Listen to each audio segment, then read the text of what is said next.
Pakistan and Israel.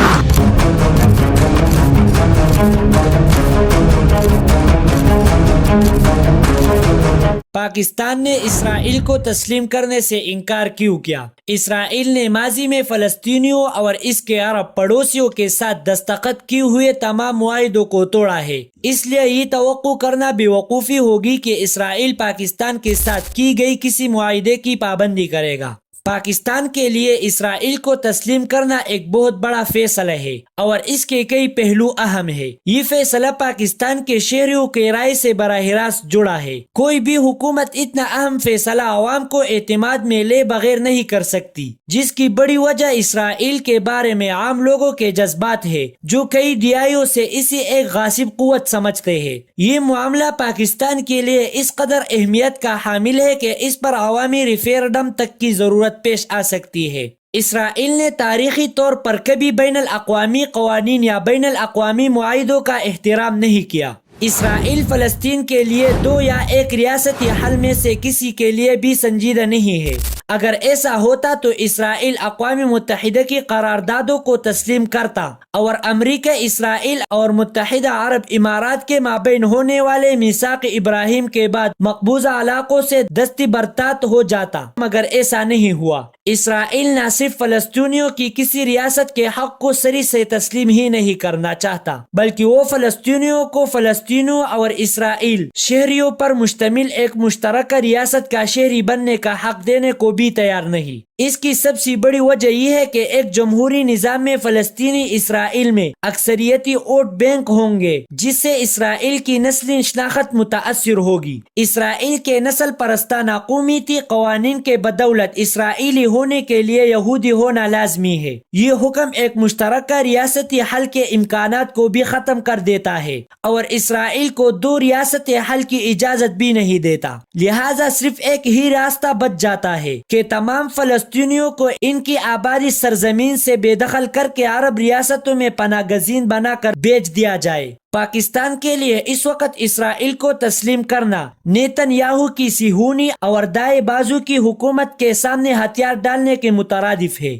یہ غزہ، مغربی کنارے اور شام میں نیتن یاہو کی قیادت میں صہیونی قوم پرستوں کے ہاتھوں مسلمان عربوں پر تشدد اور بے گناہ قتل کو نہ صرف جواز مہیا کرے گا بلکہ ان کی حوصلے بھی افزائی کرے گا۔ بانیان پاکستان اور اسرائیل کو ابھی تسلیم کرنا بیرونی دباؤ اور مجبوری کے تحت کیا جائے گا۔ یہ پاکستان کے عوام کے جذبات کی عکاسی نہیں کرے گا بلکہ سیاسی اور معاشی دباؤ میں فلسطین پر مسلط کیا گیا ایک ایسا فیصلہ ہوگا جو ہماری قومی خود مختاری پر کئی سوالیہ نشان اٹھا دے گا۔ فلسطین کی زمینوں پر غیر قانونی قبضے کی وجہ سے پاکستان اسرائیل کو تسلیم نہیں کرتا، اسی طرح وہ کشمیری زمین پر بھارتی تسلط کو بھی نہیں مانگتا ہے۔ فلسطینی زمینوں پر اسرائیل قبضے کو تسلیم کر لینا کشمیر پر بھارتی قبضے کو اخلاقی جواز دینے کے مترادف ہوگا اور یہ فلسطینیوں اور کشمیریوں کے پاکستان پر اعتماد سے غداری ہوگی۔ ابھی اسرائیل کو تسلیم کرنا نہ صرف پاکستان کو مسئلہ کشمیر پر مسلم اقوام کے حمایت سے محروم کر دے گا بلکہ اس سے ایران کے ساتھ پاکستان کے تعلقات کو بھی نقصان پہنچ سکتا ہے، جو ہمارا اہم ہمسایہ ملک ہے۔ یہ قدم پاکستان کے لیے سفارتی اور معاشی تنہائی کا باعث بھی بن سکتا ہے، جس سے سی پیک منصوبے کو بھی نقصان پہنچے گا۔ پاکستان ایک کمزور ریاست کے طور پر دکھایا جائے گا جس کی اپنی کوئی خود مختار پالیسی نہیں، ایک ایسا ملک جس نے غیر ملکی دباؤ میں آ کر اسرائیل کو قانونی حیثیت دی جس کا وہ حقدار نہیں۔ اس کا ایک اہم پہلو یہ بھی ہے کہ اس وقت پاکستان UNHRC کارکن ہے اور اس تناظر میں ایک غاصب طاقت کو جائز قرار دینا ایک تاریخی غلطی ہوگی اور یہ حکم پاکستان کی ساکھ کو ناقابل تلافی نقصان پہنچائے گا۔ اسرائیل